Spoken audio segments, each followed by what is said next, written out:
ছোট চিংড়ি দিয়ে আজকে আমি লাউ পাতায় বড়া তৈরি করে দেখাবো। এই জন্য আমি চিংড়িটি ভালো করে পরিষ্কার করে ধুয়ে নিয়েছি।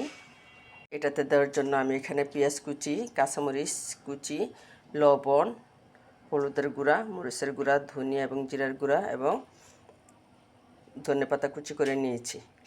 এখন আমি সবগুলো এটাতে দিয়ে ভালো করে মেখে নেব।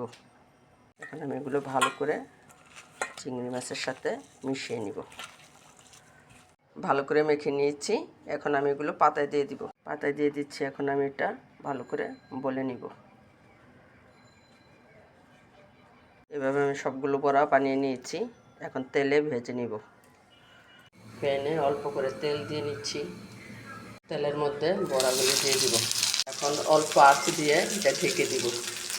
একদম অল্প আঁচ দিয়ে এটা ঢেকে দিব। বড়াগুলো একটু উল্টিয়ে দিয়েছি।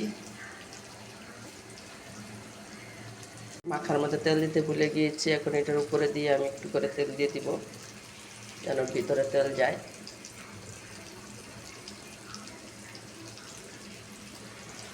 তৈরি হয়ে গেল খুবই মজাদার চিংড়ি মাছের বড়া।